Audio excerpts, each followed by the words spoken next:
کچھ انٹرنیشنل بین الاقوامی معاملات کے اوپر گفتگو کریں وہ شرک اور بدعت کے اوپر شروع ہو جائے گا. تو یہ ایک ناسمجھ شخص کی نشانی ہوتی ہے. پڑھا لکھا جو شخص ہوتا ہے, صاحب علم جو شخص ہوتا ہے, وہ حالات کو سمجھتا ہے کہ اس زمانے کے اندر, اس دور کے اندر, آج کے اس وقت کے اندر مجھے کیا گفتگو کرنی چاہیے. تو اس دور کے اندر, اس دور کا یہ تقاضا تھا, اس میں کوئی شک شبے کی گنجائش نہیں ہے کہ میں نے جو رپورٹیں پڑھی ہیں, میرا جو مطالعہ ہے, میرا جو تجربہ ہے, میرا جو مشاہدہ ہے, تو میں نے دیکھا ہے کہ لوگ الحاد کی طرف جا رہے ہیں, لوگ دین اسلام کو چھوڑ رہے ہیں, اس میں ذرہ برابر بھی کوئی شک نہیں. اور لاکھوں کی تعداد کے اندر یہ مودودی صاحب کا جو رسالہ چھپتا ہے, انہوں نے جو رپورٹ چھاپی ہے 1% کی, میں اس سے بھی اتفاق نہیں کرتا, زیادہ ہے. 1% نہیں ہے, یعنی ہر سال 1% الحاد کے اندر لوگ اس طرح نہیں, زیادہ ہیں لوگ. تو اس میں ذرہ برابر کوئی شک نہیں ہے کہ لوگ الحاد کی طرف جا رہے ہیں اور ملحد لوگ ہو رہے ہیں. اور واقعی سوشل میڈیا کے اوپر اس طرح کی پیجز ہم نے خود دیکھے ہیں کہ ایکس اسلام اور اسی طریقے سے ایکس کرسچن وغیرہ وغیرہ, کہ ہم پہلے عیسائی تھے, ہم کرسچن تھے, ہم اس بات کو تسلیم کرتے تھے, اب نہیں کرتے, خدا کی ہم ضرورت اب محسوس نہیں کرتے, مذہب کو ہم فالو نہیں کرتے. تو ڈاکٹر صاحب نے اس موضوع کے اوپر کہ ہم اللہ تعالیٰ کی ذات اقدس کو کیوں مانیں اور مذہب کو فالو کیوں کریں, اس کے اوپر انہوں نے گفتگو شروع کیے. اور آج غالباً ان کا چوتھا خطاب ہوگا. 3 خطابات ان کے مکمل ہو چکے ہیں, ان میں سے 2 میں نے بھی سنے. تو ڈاکٹر صاحب کو میں خراج عقیدت پیش کرتا ہوں کہ بہت اچھے انداز کے اندر, بہت ہی اچھے انداز کے اندر, اور یہ آپ کا ایسا تھا, سچ بات بتاؤں آپ کا ایسا تھا, ڈاکٹر طاہر القادری صاحب کا یہ ایسا تھا.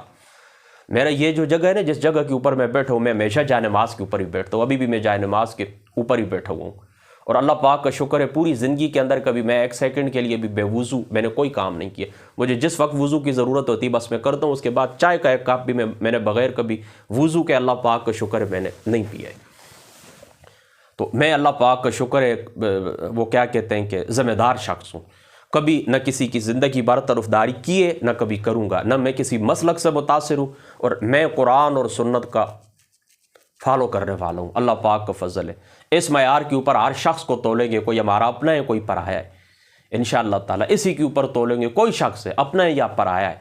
اس کے اوپر جو پورا اترے گا, جس کی جو نیکی ہے. ہمارا علمی اختلاف کئی لوگوں کے ساتھ ہے, ڈاکٹر طاہر القادری صاحب کے ساتھ بھی ہے, دوسرے لوگوں کے ساتھ بھی ہے, لیکن علم کے دائرے کے اندر رہ کر, ادب کے دائرے کے اندر رہ کر, اخلاق اور تمیز کو سامنے رکھتے ہوئے, اپنی قبر کے عمل سامنے رکھتے ہوئے کہ کل خدا تعالیٰ کی بارگاہ کے اندر بھی پیش ہونا ہے, وہ بات بھی ہم کرتے. اور جو کسی بندے کے اندر اچھائی پائے جائے, دیکھیں نا, میں آپ کو ایک بات بتاتا ہوں, یہ باتیں جو ابھی ڈاکٹر صاحب حقانیت اسلام کے اوپر گفتگو کر رہے ہیں, کیا یہ پہلے کبھی کسی نے نہیں کی؟ یا یہ جو دلائل عرض کر رہے ہیں ڈاکٹر صاحب, جو دلائل پیش فرما رہے ہیں, کیا پہلے کبھی کسی عالم کی نگاہوں سے یہ نہیں گزرے؟ یقیناً گزرے. جن لوگوں کے دروس قرآن ریکارڈ ہے, ان کو آپ دیکھ لیں. میری خود آج 103 مجلسیں ہو چکی ہیں درس قرآن کی. میری پہلی جو 4 مجلس ہے وہ تعارفی مجلس تھی کہ قرآن کیا ہے, اس کے اوپر وہ پہلی 4 مجلس عرفان القرآن پیج کے اوپر آج بھی پڑھی ہوئی ہیں, آپ دیکھ لیں. یہی ساری باتیں میں نے کی, اللہ پاک کا فضل ہے. یعنی قرآن کی جو حقانیت ہے اس کو اللہ پاک 3 مقامات کے اوپر میں نے بیان کی ہے. الیاس صاحب کی عائشہ گاؤں کے اندر ان کے ختم قرآن رمضان پاک کی 2017 کی میری مجلس ہے حقانیت قرآن, آج بھی وہ زندہ ہے, لوگ ان سے پوچھ لیں. اللہ پاک کا شکر ہے. یعنی اس کے ساتھ مجھے دلچسپی ہے, یہ موضوع جو ہے نا, یہ میری بھی دلچسپی کا موضوع ہے. پھر تیسرا بھی ایک جگہ تھی, وہاں پر حقانیت قرآن کے اوپر اللہ تعالیٰ کا شکر ہے میں نے گفتگو کی ہے. تو مجھے بتائیں کون سا علم کے ساتھ محبت رکھنے والا بندہ ہے کہ جس نے یہ اس کے اوپر بات نہیں کی ہے, یا دلائل اس کی نظروں سے نہیں گزرے؟ کیا علماء کو نہیں معلوم فَالْيَوْمَ نُنَجِّيكَ بِبَدَنِكَ لِتَكُونَ لِمَنْ خَلْفَكَ آیَةً؟ اللہ تعالیٰ نے کیا فرمایا, اس فرعون کی لاش کو ہم باقی رکھیں گے تاکہ بعد والوں کے لیے نشانی بنے. تقریباً 3300 سال قریب ہوئے ہیں, اور وہ جو لوگ قرآن کو جھٹلانے والے ان کی حکومتیں بھی گزری ہیں, تو وہ اس کو ٹھکانے لگا دیتے ہیں نا, کہتے بس یہ ٹھکانے لگا دیے, دیکھو تمہارا قرآن تو کہتا ہے لِتَكُونَ لِمَنْ خَلْفَكَ آیَةً, کہاں پر ہے؟ فَالْيَوْمَ نُنَجِّيكَ بِبَدَنِكَ. اللہ تعالیٰ فرماتا ہے کہ اس کے بدن کو میں باقی رکھوں گا, کہاں پر ہے؟ تو حقانیت قرآن کے اوپر انگلی اٹھ جاتی نا. آگے بڑھیے, تبت یدا ابی لہب وتب باغنا, یہ اس کے متعلق اللہ تعالیٰ نے ابو لہب کے متعلق پیشن گوئی کی ہے, وہ بدل جاتا, کہتا ہے نہیں میں تو اس طرح نہیں کرنے والا ہوں. سیقول السفہاء من الناس ما ولاھم عن قبلتہم التی کانوا علیہا. یہ مجھے بتائیں, اللہ تعالیٰ فرماتے ہیں ان قریب یہ بے وقوف لوگ کہیں گے, جن لوگوں کو اللہ تعالیٰ نے ایڈریس کیا ہے کہ یہ بے وقوف کہیں گے کہ ان کو اپنے قبلے سے کس نے پھیر دیا ہے. وہ کہہ دیتے نا, کہتے کہ نہیں جی اللہ تعالیٰ نے کہا نا یہ کہیں گے, ہم نہیں کہتے, ہم اپنی زبان کو سی لیتے ہیں. قرآن کی حقانیت کے اوپر انگلی اٹھ جاتی. یہودیوں کے متعلق اللہ تعالیٰ نے فرمایا, یہودیوں کے متعلق کہ تم کہتے ہو ہم اللہ کے پیارے ہیں, ہم چند دن جہنم کے اندر رہیں گے, چلو تم موت کی تمنا کرو, وَلَن يَتَمَنَّهُ أَبَدًا بِمَا قَدَّمَتْ. اللہ تعالیٰ نے پھر آگے گارنٹی دے دی, خبر کبھی بھی یہ کہ اس طرح کریں گے کہ موت کی تمنا نہیں کریں گے. اور قرآن کا یہ چیلنج آج بھی موجود ہے کہ کریں نا موت کی تمنا. یہ اکٹھے ہو کہیں گے اللہ تعالیٰ ہم تو تیرے پیارے ہمیں موت عطا کر دے. نہیں کہتے نا, نہیں کہتے نا. تو قرآن کی یہ غیبی خبر ہے کہ نہیں, مستقبل کی خبر ہے کہ نہیں؟ آپ سمجھ گئے نا آپ. تو مجھے بتائیں یہ باتیں کس کی نگاہوں سے اوجھل ہیں؟ زیادہ دور نہ جائیں. اردو اگر آپ پڑھنے والے ہیں تو غلام رسول سعیدی صاحب رحمۃ اللہ تعالی علیہ آپ کی تبیان القرآن کی پہلی جلد کو آپ اٹھا کے دیکھ لیں. تقریباً ساری باتیں انہوں نے حقانیت قرآن کے اوپر یہ ذکر کی ہوئی ہیں. یہ ساری نشانی ہے, یعنی قرآن پیشن گوئیوں کے اعتبار سے. یعنی دیکھیں نا, جس وقت آپ غیر مسلموں سے گفتگو کریں گے نا تو سب سے پہلے آپ اس بات کے اوپر آئیں گے کہ قرآن کا جو اعجازی پہلو ہے تو اس کی مختلف صورتیں ہیں. اس سے پہلی سب سے پہلے کہ یہ فصاحت اور بلاغت, یعنی قرآن کی جو فصاحت اور بلاغت ہے اس لحاظ سے یہ قرآن کیا ہے؟ معجزہ ہے. یعنی دیکھیں نا, بلسان عربی مبین, اللہ تعالیٰ قرآن کے اندر کہتے ہیں نا کہ میں نے اس کو عربی زبان کے اندر ہوتا ہے. تو یار یہی الف با تا سا اور یہی ترکیبیں, یہی جملے کلام عرب اس سے پہلے واقف تھے کہ نہیں تھے؟ واقف تھے نا. عرب اسی ترکیبوں سے, انہی الفاظ سے واقف تھے. لیکن قرآن نے جس اختصار کے ساتھ اللہ تعالیٰ کی ذات اقدس اپنا پیغام اسی زبان کے اندر دیا, یہ سارے بلغاء اور فصحاء یہ سارے اس سے عاجز آ گئے. تو اللہ تعالیٰ کی ذات اقدس نے ان کو چیلنج دیا. اللہ تعالیٰ فرماتے قُلْ إِنِ اجْتَمَعَتِ الْإِنسُ وَالْجِنُّ عَلَىٰ أَن يَأْتُوكَ بِمِثْلِ هَٰذَا, اور سارے تم اکٹھے ہو جاؤ, جن انسان, اس جیسا ایک قرآن تم نہیں لا سکتے. پھر اللہ تعالیٰ نے فرمایا چلو قرآن کو چھوڑو, ایک 10 صورتیں لے آؤ. پھر فرمایا فَأْتُوا بِسُورَةٍ مِّن مِّثْلِهِ, چلو ایک صورت لے آؤ. پھر فرمایا ایک آیت ہی لے آؤ. اور آج تک قرآن کا یہ چیلنج ان کے, وہ کیا کہتے ہیں کہ کانوں کو ٹکڑے ٹکڑے کار کے اندر جا رہا ہے. کوئی بھی نہیں. ایک آیت, وہی جس سے کلام عرب واقف تھے ان تراکیب سے, تو ایک آیت بھی نہیں لا سکتے. تو یہ قرآن کی حقانیت کے اوپر دلیل ہے. مجھے بتائیں کیا یہ علماء کی نظروں سے یہ باتیں نہیں گزری ہیں ساری؟ میں آپ کو کہہ چکا ہوں, اللہ پاک کا فضل, اللہ تعالیٰ کا کرم. 2017 کے اندر الیاس صاحب کی مسجد کے اندر آج بھی سارے لوگ گواہ ہیں, اسی حقانیت قرآن کے اوپر میری گفتگو ہوئی ہے. پھر نچلے درجے کے اندر آ جائیں قرآن کے, پھر یہ جو آیات بینات ہیں, یعنی پیشن گوئیوں کے اعتبار سے جو, یعنی ایک تو ہے نا اس کی فصاحت اور فصاحت اور بلاغت کے اعتبار سے اس کا اعجازی پہلو, اور دوسرا اس کی پیشن گوئیوں کے اعتبار سے اس کا معجزہ ہونا قرآن مجید کا, اور پھر اس سے آگے بڑھ کے اس کا ایک اعجازی سائنسی پہلو, یعنی قرآن پاک کی جو آیات بینات سائنسی علوم کے اوپر دلالت کرتی ہیں. تو مجھے بتائیں نا, یہ ساری باتیں گزری ہیں نا, علماء کی نظروں سے گزری ہے نا. علماء نے ٹھیک ہے اپنے اپنے حصے کے مطابق لوگوں نے بیان بھی کیے. بلکہ اس سے پہلے بھی میں طاہر القادری صاحب کا ایک میں حوالہ آپ کو دے دوں کہ ڈاکٹر طاہر القادری صاحب نے, یعنی آج جو کام وہ کر رہے ہیں اس سے بھی زیادہ ان کا ایک اچھا کام تھا.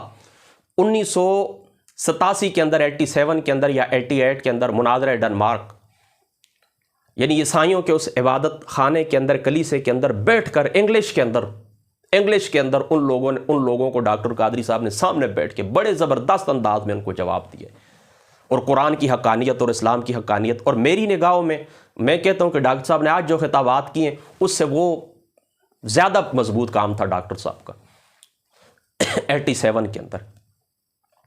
بہرحال انہوں نے بھی کام کیے. دیکھیں یہ جو ڈاکٹر موریس کی کتاب ہے, یہ میں کہتا ہوں ریڑھی والے جو ہوتے ہیں نا, پھل کی جو ریڑھی لگاتے ہیں نا, ان کو بھی یہ قرآن, بائبل اور سائنس ان کی نظروں سے بھی گزری ہوگی. جس کے ڈاکٹر صاحب نے, ذاکر نائک کا اس کے اوپر بڑا کام ہے. تقریباً 15 سے زائد اس کی جو ہے تحریروں کے اندر, تقریروں کے اندر اس نے, یہ ڈاکٹر موریس, اس کو ذاکر نائک نے وہ کیا کیا کہ ایڈریس کیا ہے. تو بات کرنے کا مقصد یہ, ذرا دور چلی گئی, ناراض نہیں ہو نا. میرے سمیت اللہ تعالیٰ کی ذات اقدس قبول فرمائے. صاحب کا اپنے اپنے حصے کے مطابق اپنا اپنا نصیبہ ہوتا ہے, سب نہیں. لیکن دیکھیں یہ ایسا ڈاکٹر صاحب کا تھا, قبولیت ان کے لیے لکھی ہوئی تھی. یہ مجھے بتائیں, یہ جو 360 جوڑوں والی روایت ہے مسلم شریف کی, کیا یہ آپ کی نگاہوں کے اندر نہیں تھی کہ انسانی جسم کے اندر 360 جوڑے حضور علیہ الصلوۃ والسلام کی ذات شریفہ؟ میں نے خود مسلم شریف, ظاہری بات ہے دورہ حدیث کے جو طالب علم ہیں انہوں نے پڑھی ہے, پھر جو اساتذہ کرام ہوتے ہیں جو درس دیتے ہیں, کیا انہوں نے درس نہیں دیے اس کے؟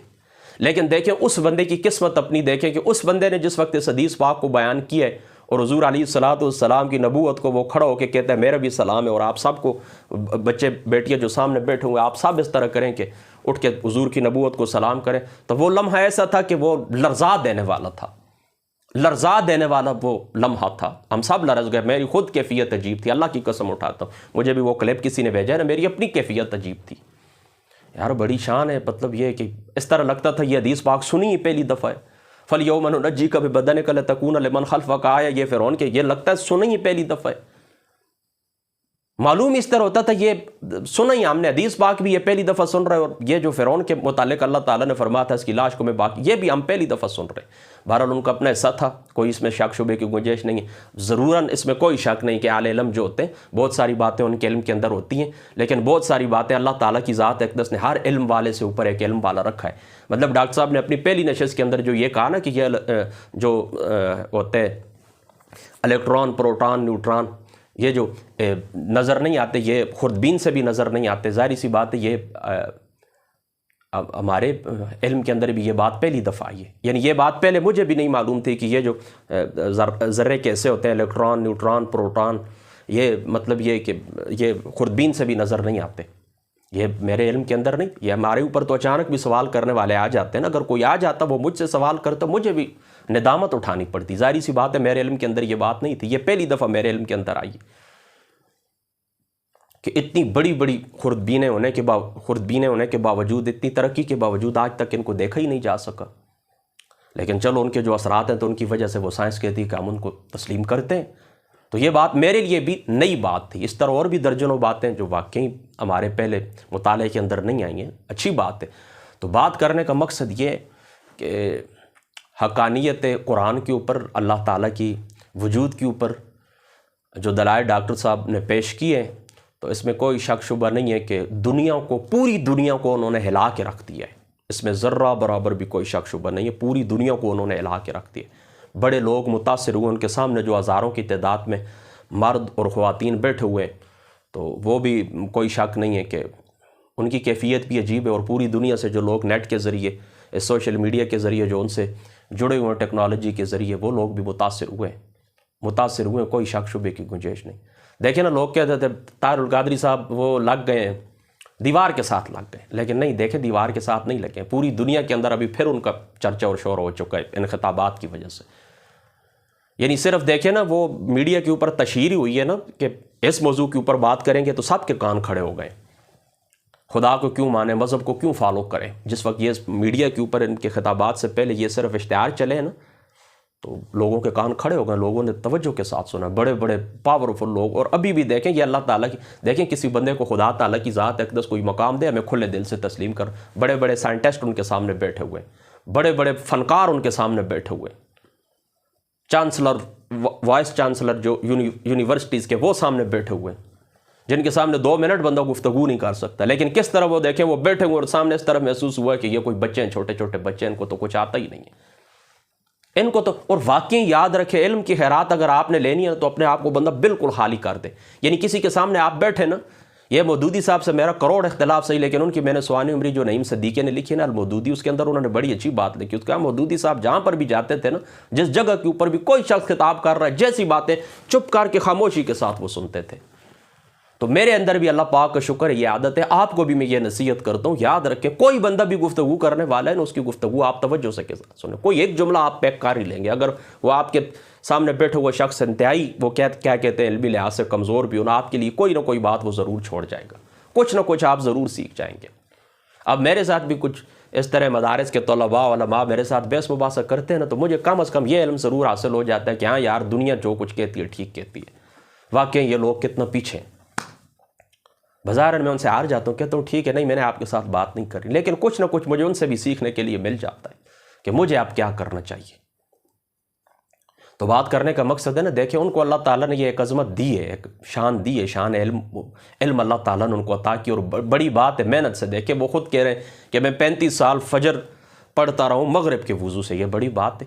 ہم نے حضرت غوث الاعظم شیخ عبد القادر جیلانی رضی اللہ تعالیٰ عنہ، حضرت امام اعظم ابو حنیفہ رضی اللہ تعالیٰ عنہ اور دیگر صالحین کے متعلق ہم نے سنا ہے کہ وہ عشاء کے وضو سے اتنے عرصے تک صبح کی نماز پڑھتے ہیں، لیکن انہوں نے دعویٰ کیا ہے کہ میں 30 سے 35 سال تک فجر کے وضو سے میں اس کو تسلیم کرتا ہوں، میں اس نے ظن رکھتا ہوں وہ ٹھیک کہہ رہے ہیں۔ تو انہوں نے محنت کی ہے نا، دیکھیں اس میں کوئی شک شبہ، تو جو بندہ محنت کرتا ہے تو اس کو اللہ تعالیٰ پھل بھی پھر عطا فرماتا ہے۔ تو کھلے دل سے ایک تو ہمیں ان کا یہ علمی مقام تسلیم کر لینا چاہیے، اور ہمارے جتنے بھی بہن بھائی احباب دوست ہیں تو ان کی خدمت میں میری یہی گزارش ہے کہ 2 یا 3 خطابات ان کے گزر چکے ہیں، آپ نے اگر نہیں سنے تو وہ سنیں، اور ان کی ترتیب کے ساتھ آپ آگے بڑھتے جائیں. ان کا چوتھا خطاب، پھر پانچواں، پھر چھٹا. میرے علم تک جو مجھے بتایا گیا وہ یہی ہے کہ وہ تقریباً 6 راتیں خطاب کریں گے اس موضوع کے اوپر. پھر غالباً آگے 4 راتیں جو آتی ہیں 29 تک، چاند رات تک ہو سکتے ہیں ان کے کچھ دیگر موضوعات ہوں. بہرحال مجھے جہاں تک معلومات ہے کہ 6ویں رات تک 6 نشستوں کے اندر وہ خطاب کریں گے. آج چوتھی نشست ان کی ہوگی انشاءاللہ تعالی، اور آگے 2 باقی ہیں. تو سارے بہن بھائیوں کی خدمت میں میری یہ گزارش ہے کہ آپ ضرور سنیں، اس سے ضرور استفادہ کریں. اہل علم کم رہ گئے ہیں. حضور علیہ الصلوۃ والسلام کے اس فرمان کے مطابق بخاری شریف کو اٹھا کے دیکھیں کہ لوگ اٹھ جائیں گے، علم اٹھ جائے گا، اللہ تعالیٰ علم اٹھا لے گا، علماء اٹھ جائیں گے، ان کے ذریعے سے علم اٹھ جائے گا. پھر باقی کیا رہ جائے گا؟ جہالت رہ جائے گی. اور لوگ اس طرح جاہلوں کو سردار بنائیں گے، وہ فتوے دیں گے. جاہلوں سے لوگ سوال پوچھیں گے، وہ فتوے دیں گے. تو پھر کیا ہوگا؟ دلو، وہ خود بھی گمراہ ہوں گے اور لوگوں کو بھی گمراہ کریں گے.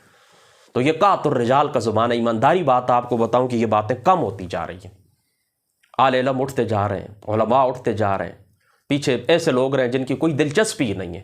دیکھیں نا، دلچسپی ہو، وسائل تو دیگر سنیوں کے پاس بھی ہے، نہیں ہے اہل سنت کے پاس نہیں ہے. کروڑوں روپے اپنے مزاروں کے اوپر لگا دیتے ہیں. لگاتے ہیں کہ نہیں لگاتے؟ ایک اوپر آپ جا کے وہ گنبد دیکھیں، 1 کروڑ روپے، 2 کروڑ روپے، پھر کروڑ 2 کروڑ کی ٹائلیں لگ جاتی ہیں. ان کے پاس پیسہ نہیں ہے تو 4-5 لاکھ کی وہ کتابیں نہیں خرید سکتے. کروڑ روپے کی وہ لائبریری نہیں بن. میں غریب آدمی، مجھے مطلب یہ ہے کہ اس گاؤں کے اندر بھی کوئی نہیں جانتا جس مسجد کے اندر میں بیٹھا ہوں. یہ دیکھیں میرا ایک ارادہ تھا کہ ایک پبلک لائبریری ہونی چاہیے. دیکھیں میں بھی تو 3 لاکھ روپے کی کتابیں اس کے اندر میں نے بھی جمع کر کے لوگوں کے حوالے کر دیے، وقف کر دیے نا کہ آئیں پڑھیں. تو دلچسپی ہونی چاہیے نا. تو حقانیت ہے. میں پہلے آپ کو بتا چکا نا وہ بات. میں یہ کرنا چاہ رہا تھا کہ دیکھیں حقانیت قرآن یا اس طرح کی سادہ ترجمہ پڑھنے والے جو لوگ ہیں نا، تو ان کے نظروں سے بھی یہ باتیں گزری ہوئی. لیکن بات دلچسپی کی. ہمیں دلچسپی ہے، یعنی ہماری دلچسپی کھانے پینے سے، ہماری دلچسپی اپنی نمود اور نمائش سے. آج بھی دیکھیں ہم لوگوں کو دیکھ لیں، میں جن لوگوں کو میں جانتا ہوں وہ اس طرح کرتے ہیں کہ دین اسلام کی خدمت کی بجائے زیادہ وہ اپنے آپ کو نمایاں کرنے کے اوپر، اپنے میک اپ کے اوپر وہ زیادہ خرچہ کرتے ہیں. تو اپنے آپ کو نمایاں کرنا مقصد ہے، اپنے آپ کو آگے بڑھانا مقصد ہے. وہ مقصد حاصل ہو جاتا ہے. اللہ کا دین ادھر کا ادھر ہی ہے. دیکھیں نا، غم تو ہونا چاہیے نا کہ ایک بندہ مولد ہو رہا ہے، کیوں ہو رہا ہے؟ ایک بندہ دین اسلام کو چھوڑ رہا ہے، کیوں چھوڑ رہا ہے؟ ایک بندہ بدعقیدہ ہو رہا ہے، کیوں ہو رہا ہے؟ ایک بندہ بے عملی کی زندگی گزار رہا ہے، کیوں گزار رہا ہے؟ تو بندہ اپنے آپ کو رسپانسبل سمجھے نا، اپنے آپ کو ذمہ دار سمجھے، پھر آگے بڑھے. تو پھر اللہ تعالیٰ کی ذات اقدس کی مدد شامل ہے. والذین جاہدوا فینا لنہدینہم سبلنا. تم اس راستے کے اندر کوشش تو کرو نا. اللہ تعالیٰ کی جو ذات اقدس ہے وہ اللہ تعالیٰ کی ذات اقدس عطا فرمائے گا، پھل عطا فرمائے گا، راستہ اللہ تعالیٰ عطا فرمائے گا. کوشش تو کریں نا. اور باقی اس طرح نا کہ جو لوگ مخالف ہیں، مخالفت کرتے ہیں ڈاکٹر صاحب کی، ان کی کوئی ایسی تقریر مخالفت ضرور کریں. مخالفت تو نہیں کہنی چاہیے، اختلاف ضرور کریں. کیونکہ مخالفت جو ہوتی ہے نا وہ بلا دلیل ہوتی ہے، بغیر دلیل کی ہوتی ہے. اور اختلاف جو ہوتا ہے نا وہ دلیل کے ساتھ ہوتا ہے. اختلاف آپ رکھیں، علمی اختلاف رکھیں. مجھے بتائیں میرا کون سا ایسا بندہ ہے جس کے ساتھ اختلاف نہیں ہے نا؟ لیکن سب کے علمی احترام بھی کرتے ہیں. یار مجھے لوگ پوچھتے ہوتے ہیں خادم حسین رضوی صاحب کیسے ہیں، طاہر القادری صاحب کیسے ہیں، منیب الرحمان صاحب کیسے ہیں ان کے متعلق. میں نے کہا یہ تو چلو ایک عالمی لیول کے اوپر جانے پہچانے لوگ ہیں، ان کی علمی ان کی خدمات ہیں. یار ایک مسجد کے اندر صرف 5 وقت کی جو بندہ اذان دیتا ہے ہمارے لیے وہ بھی قابل احترام ہے. کہ اس کی وجہ سے دیکھیں نا ایک شاعر اللہ قائم ہے. یعنی نماز، اذان، مسجد ہے، یہ اللہ تعالیٰ کے شاعر ہیں نا. تو اس ایک عام بندے کی وجہ سے، سادہ حافظ قرآن ہے، ہم تو اس کو بھی جہاں اللہ کی قسم اٹھا جہاں پر ملتا ہے اس طرح کرتے ہیں. لیکن تو پھر اس طرح یہ جو بڑے لوگ ہوتے ہیں، بڑے لوگ، تو ان بڑے لوگوں کی تو ظاہری سی بات ہے، جزاک اللہ، ان بڑے لوگوں کی تو ظاہری سی بات ہے کہ پھر ان کا تو لیول ہی اور ہے. ہم ان کا احترام نہیں کریں گے تو کس کا کریں گے؟ تو سب لوگوں سے میری یہی گزارش ہے. پھر میں دوبارہ اس جملے کو دہراتا ہوں کہ آپ لوگ اس طرح کریں، سنیں ان کو. اور جو لوگ مخالفت کرتے ہیں مخالفت نہ کریں. دیکھیں اپنا بھی انسان کو گریبان کے اندر جھانکنا چاہیے کہ میں نے کیا کیا. مجھے بتائیں نا، اسی ظاہریت کے مسئلے کے متعلق میں فتنہ جو اٹھا ہے یہ الہات کا، مجھے بتائیں اس کے اندر آپ کا کیا خدمت ہے؟ آپ کی کچھ ایسا ہے آپ کا؟ دکھا سکتے ہیں کوئی تقریر، کوئی تحریر آپ دکھا سکتے ہیں؟ ہے آپ کے پاس کوئی تحریر مجھے بھجوائیں میں؟ دیکھیں غلام رسول سعیدی صاحب کی تھی نا، میں نے آج سے 10 سال پہلے اس کا مطالعہ کیا تھا. میں نے آپ کو بتا دیا. میں نے کہا اگر آپ نے دیکھنے ہو یہ دلائل حقانیت قرآن کے اوپر، تو غلام رسول سعیدی صاحب نے پہلی جلد میں جہاں پر انہوں نے قرآن پاک شروع کیا ہے تو وہاں پر آپ جا کے تو ان کی یہ آپ سن سکتے ہیں، دیکھ سکتے ہیں آپ. تو ہے آپ کا کوئی کام تو آپ مجھے بھی بتائیں، میں بھی انشاءاللہ تعالیٰ تسلیم کروں. کوئی تقریر آپ کی ہے تو مجھے آپ تقریر بتا دیں. کوئی تقریر آپ کی ہے نا. دیکھیں نا کل پرسوں میں نے اس طرح کیا کہ وہ ایک دوسرا مسلک ہے نا، وہ جو اپنے آپ کو زخمی کرتے رہتے ہیں، ماتم کرتے رہتے ہیں، ان کے متعلق میں نے کچھ چیزیں دیکھی ہیں، تو دوسرے گروہ کو میں نے دیکھا ہے سوائے گالیوں کے کچھ بھی نہیں تھا، سوائے گالیوں۔ اگر کوئی علمی کام ان کا ہوتا، بسم اللہ الرحمن، ناراض نہیں، یہ میرا گلا خشک ہے بہت زیادہ، تو یہ میں ساتھ ساتھ تھوڑا تھوڑا علمی اگر ان کا کوئی کام ہوتا تو ظاہری سی بات ہے ہمیں بھی نظر آ جاتا۔ تو کوئی ہے اس طرح کے فتنے کے خلاف کچھ آپ کی علمی خدمات ہیں، ہمیں بھی بتائیں، کوئی تقریر آپ نے رکھی ہوئی ہے۔ وہ پیر نصیر الدین صاحب رحمۃ اللہ تعالیٰ علیہ، اللہ تعالیٰ سب جنتے ان کو نصیب فرما، اور ساتھ ہی اشرف سیالوی صاحب رحمۃ اللہ تعالیٰ علیہ، ان کو بھی اللہ تعالیٰ کروڑوں جنتے نصیب فرمائے، دونوں ہمارے سار کے تاج ہیں۔ لیکن ان کا آپس میں جو اختلاف تھا نا، تو اس میں انہوں نے فون کیا تھا انہوں نے کہا حضرت صاحب آپ اس طرح کریں نا، وہ جہاں پر مزاروں کے اندر شرک ہوتا ہے، جنگ کے اندر لوگ ابھی بھی جا کے وہ بیریوں کو پتھر مارتے ہیں اور کہتے ہیں کہ بیر نیچے گرا تو بیٹا پیدا ہوگا، پتے نیچے گرے تو بیٹیاں پیدا، اس کے خلاف آپ کا کوئی کام ہے، یعنی کوئی اس کے خلاف آپ نے کچھ لکھا ہے تو وہ لکھا ہوا مجھے بھیج دیں، کوئی تقریر ہے تو آڈیو کیسٹ، اس زمانے میں آڈیو کیسٹیں ہوتی تھیں، یہ لطمت الغیب علی ازالت الریب، یہ جو کتاب ہے اس کے اندر یہ موجود ہے، آپ پڑھ سکتے ہیں وہاں پر، تو وہ ہے تو آپ مجھے بھجوا دیں۔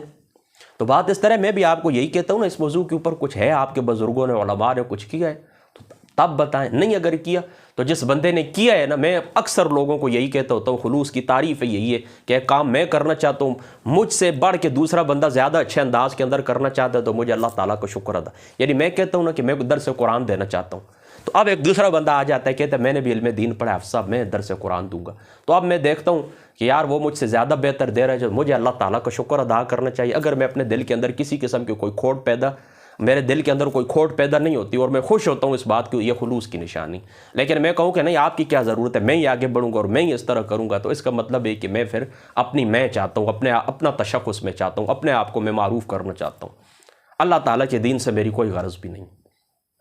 تو اگر اس طرح کے معاملات ہوں، خلوص اسی کو کہتے ہیں، ٹھیک ہے۔ دیکھیں نا، ایک کام میرے پاس کے اندر نہیں ہے، چلو کسی طریقے سے بھی نہیں، اگر چلو علمی 2 لفظ پڑھے ہوئے ہیں تو کچھ وسائل میرے پاس نہیں ہیں، ہم میں سے کون ایسا شخص ہے، میں اپنا آپ کو کہتا ہوں میری تو اتنی توفیق نہیں ہے، میں اس ٹیکنالوجی کے اوپر 25-30 لاکھ روپے خرچے، 5 سال پہلے میری ڈائری میں آپ کو ابھی دکھا سکتا ہوں کہ اس کے اوپر میں نے لکھا تھا، میں نے کہا میں یہ انتظام کروں گا، آج تک میں نہیں کر سکوں، آج تک میں نہیں کر سکوں۔ تو جن لوگوں کے پاس پھر ہیں، یعنی میں کسی وجہ سے نہیں کر سکا ہوں، آپ دوسرے بندے کرنا چاہتے ہیں کرتے ہیں، تو اللہ پاک کا شکر ہے، میں خوشی سے مجھے تسلیم کرنا چاہیے، ہاں جی بالکل آپ کر رہے ہیں اور وہ اچھے انداز میں کر رہے ہیں۔ یہ یاد رکھیں، یہ اس بندے کا حق ہوتا ہے زندگی کے اندر، یعنی بعد میں آپ روئیں نا، پیٹنے کوئی فائدہ نہیں، اس کو پچھتانا کہتے ہیں۔ زندگی کے اندر کوئی بندہ اچھا کام کرتا ہے، آپ جا کر اس کو اپریشیٹ کریں۔ مجھے بتائیں، لا الہ الا اللہ محمد رسول اللہ، طاہر القادری صاحب کے حق میں 3-4 دفعہ بولوں، سوائے نقصان کے مجھے کچھ نہیں ملا ہے۔ یہ پرانے جو مناج القرآن کے دوست ہیں، ان سے بھی ابھی بھی جن کے ساتھ میرا رابطہ ہے نا لاہور کے اندر، جو ان سے پوچھ لیں آپ، میں نے ان کو بتائی ہوئی ساری ایک بات، آج بھی عرفان القرآن وہ اسی طرح پر اس کا چھات نہیں ہے، لوگوں نے میرے ساتھ بالکل بائیکاٹ کر دیا تھا، وہ آج سے 2-3 سال پہلے جو تقریر شائع ہوئی تھی، لیکن میں ذرا بھی خفا نہیں ہوں، ذرا بھی کوئی بات بھی نہیں۔ تو ان لوگوں سے مجھے کیا فائدہ ہے؟ طاہر القادری صاحب مجھے کیا کچھ چندہ دیتے ہیں مجھے؟ بلکہ طاہر القادری صاحب کے جو مخالف لوگ ہیں وہ واقعی چندہ دیتے تھے، لیکن چھوڑ دیا، انہوں نے کہا آپ تو اس کی تعریف کیوں کرتے ہیں؟ میں نے کہا میں کروں گا۔ کیا رضوی صاحب، خادم رضوی صاحب اور یہ آپس میں ایک دوسرے کے سمجھو ٹکر میں تھے، ان کے حق میں نہیں بولا ہوں 3 دفعہ، وہ مجھے کچھ دیتے ہیں؟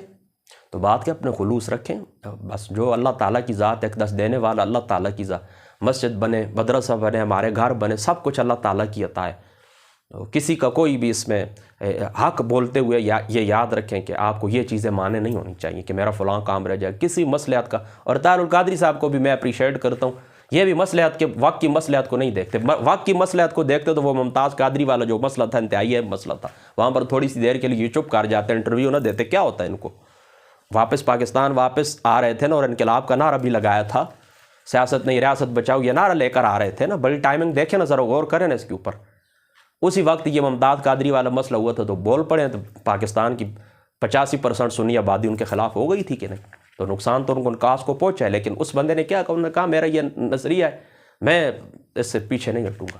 تو اللہ پاک کا شکر ہے، کوئی بھی ہمیں کوئی مالی نقصان ہے، جانی نقصان ہے، کوئی بھی جو بات، اپنے دوستوں کو بھی یہی نصیحت ہے کہ جہاں پر اس طرح کی کوئی بات ہو، کسی قسم کی کوئی بات بھی ہو نا، تو پریشان ہونے کی کوئی ضرورت نہیں ہے، حق بات کریں، ٹھیک ہے۔ تو یہ طاہر القادری صاحب کا ہم دوبارہ بس آخر میں یہی الفاظ کہوں گا کہ ہم آپ کو خراج عقیدت پیش کرتے ہیں، آپ کو سلوٹ کرتے ہیں، بہت بہترین موضوع کا آپ نے انتخاب کیا ہے، بہت اچھی آپ کی گفتگو ہے، علمی گفتگو ہے، تحقیقی گفتگو ہے، یہ آپ کا ایسا تھا، پہلے بھی لوگ بولیں لیکن وہ بس اس طرح کی یوں سمجھے کہ بس کمرے کے اندر جتنے لوگ تھے انہوں نے سنا اور گھنٹہ ڈیڑھ تقریر کا اثر وہ ختم ہو گیا، لیکن آپ کے خطاب نے پوری دنیا کو ہلا کے رکھ دیا۔ میں پھر جملہ بولتا ہوں، آپ کے خطاب نے پوری دنیا کو ہلا کے رکھ دیا۔ دوسری دفعہ اللہ تعالیٰ کی ذات اقدس نے یوں سمجھے ان خطابات کے ذریعے آپ کو دوبارہ اٹھایا، اور جو لوگ کہتے تھے وہ دیوار کے ساتھ لگ گئے، دیوار کے ساتھ نہیں لگے۔ تو ہمیں اپنے کام کے اوپر فوکس رکھنا چاہیے، اور سب کی ذمہ داری ہے جو کچھ آپ کی بس کے اندر ہے نا اس کے مطابق آپ اللہ تعالیٰ کی دین کی خدمت کریں۔ اللہ تعالیٰ کی جو ذات ہے مقدس